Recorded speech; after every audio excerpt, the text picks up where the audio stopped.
I spent an entire year block printing, and let's just say the first prints I made were not so great. And in that 1 year, I made a ton of progress. So today, I want to share what I learned during that 1 year, what I would do differently if I were to do it again, and how all of this turned into something that allows me to take my art and turn it into products. If we haven't met, hello, I am Christy. I am a service pattern designer and block printer behind the brand at The Dot Design.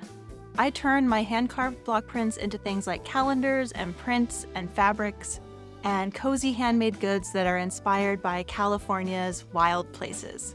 So if you love seeing how artwork can be turned into products, you're in the right place. So what drew me to block printing in the first place? Before I started this block printing practice, I was really overwhelmed by art in general. There were too many choices, there were too many mediums I was interested in, and I would sit down to make art and I would just feel paralyzed. And to get over that, I decided I would choose one medium, and I was pretty much going to only work in that one medium for an entire year. And that was really a way for me to take away choices. If I knew I was going to sit down and block print something, I didn't have to think about which kind of paint I wanted to use. Did I want to use colored pencils or gouache? I just knew I was going to have my carving tools and my stamp pads, and I was going to make something. When I started this whole thing, I had not taken any formal block printing classes. I had done what you're doing. I had gone to YouTube University. I had looked at a few videos.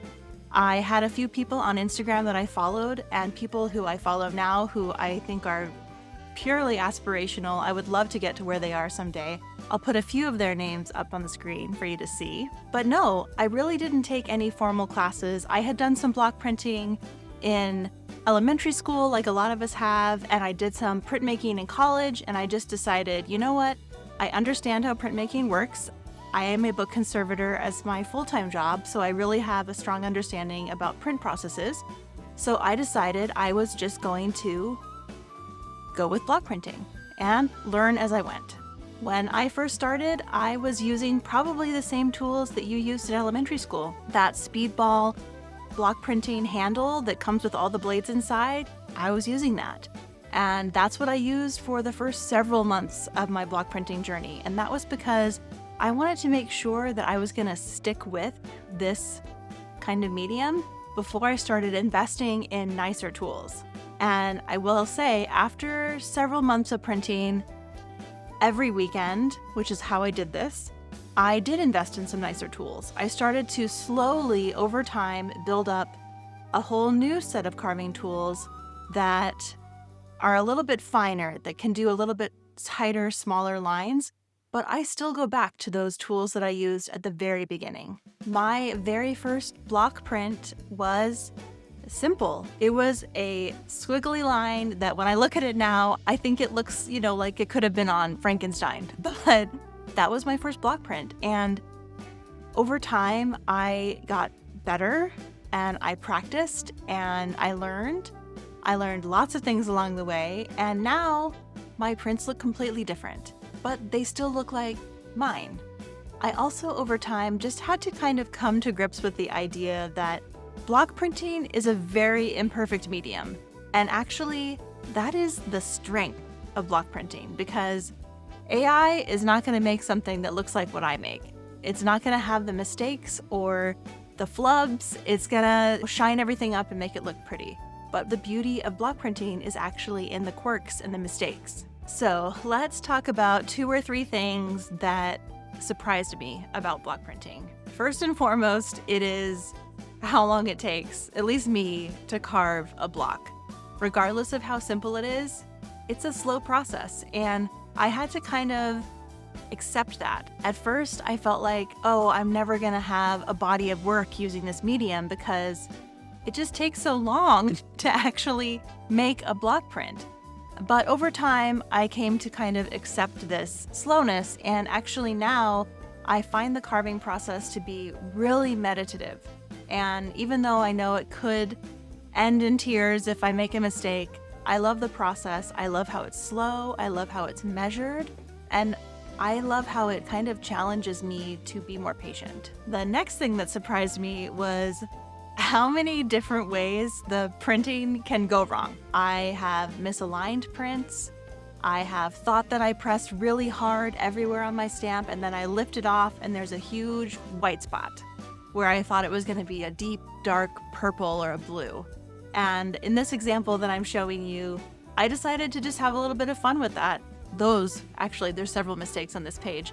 I was doing this space theme and I decided, well, I have these little white areas, so I'm gonna draw a silly little spaceship and a planet and some stars, and I'm just going to make it even more unique by adding in my own little doodles.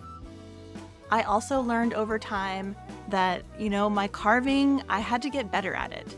Some of my early prints have lots of little sketchy looking mistakes, and sometimes I love those and sometimes I want them gone. And so if you look at this strawberry print, you can see I didn't do the best job of carving around all those tiny little strawberry seeds. And so when I went to take that print and turn it into a digital file, I had a lot of cleanup to do to make it look the way I wanted it to look.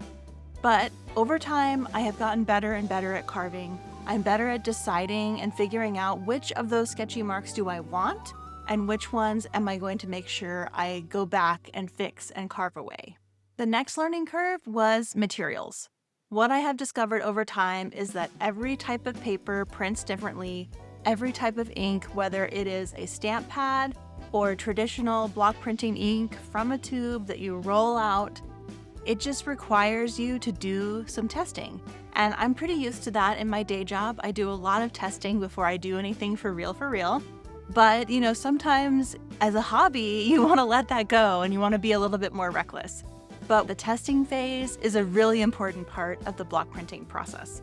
And if you just kind of, again, relax and be patient with the process, when you do that, then your final prints will turn out more like you envisioned because you've actually put in the time and the effort and the work to make sure that they print the way you want. So now let's talk a little bit about how I have improved over time. And I kind of discussed a little bit of this when I was talking about surprises, but just like anything, the more you try things out, the better you get. But also, sometimes you take those few steps backward. So this print of these pencils, I had this great idea. I wanted all these pencils kind of flying in all different directions. I moved into impatience and I carved this block and I printed it and I hated it. And so then I tried to kind of double print over it and hoping that that would fix it. That did not fix it. To be honest, the problem here was my composition. I should have spent more time in the sketching phase, and then what was in my mind might have actually materialized on paper. So how else have I improved over time? I mean, really, it's all about just the practice. And my tools got an upgrade, my inks got an upgrade. I eventually I kind of won actually, a Woodzilla printing press, and I'll show some video of how that works. And that really, I think that's the thing that really kind of took my prints up to the next level because it moved from me trying to apply consistent pressure myself to having this, it's not a machine because I'm like the energy behind it, but basically a machine that helps get a nice, consistent, steady amount of pressure, which I still have to practice to get it right before it actually works out the way I hope. And finally, my digital process has improved dramatically. So I'm still trying to figure out what is my process of getting something from being, a block print to being a product. And sometimes in the past, I have taken that block print and I have scanned it and I have put it into Adobe Illustrator and I have vectorized it. And it works, but it loses a lot of the block print character. And so what I've started doing now is I either will scan my block print or I will simply recreate it inside of Procreate.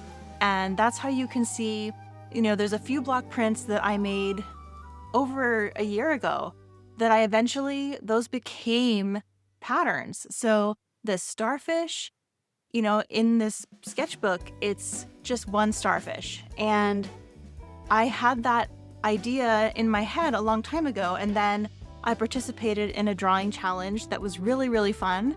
And I thought, oh, I want to like kind of tap into my existing work to create something new. So I took the starfish, I drew it in Procreate, and then I turned it into a pattern.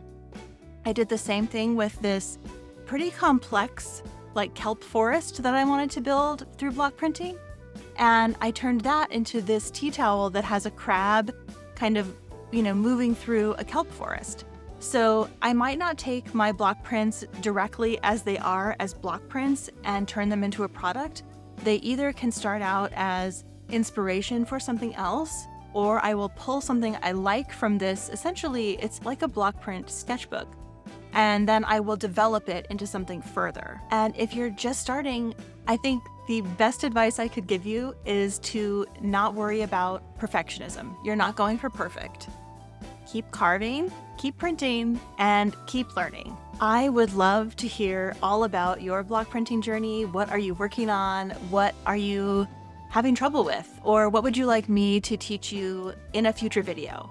Please leave comments. I would love to hear more about you and your work and what you're trying to work toward. And if you want to see how I turn these block prints into real products, there's a link to my shop below, and I would love it if you went and checked it out. And if you want to hear more from me, I would love it if you went ahead and subscribed. In the coming weeks and months, I'm going to be talking about how I am building my 2026 calendar, which, yes, I am currently working on that. And yes, I know it's July, but calendars are big projects, and I want to take you along the way and show you how that works. And maybe you'll get inspired and decide to make a calendar for 2026 as well. So you won't want to miss that. Thanks so much for being here, and I'll see you in the next one.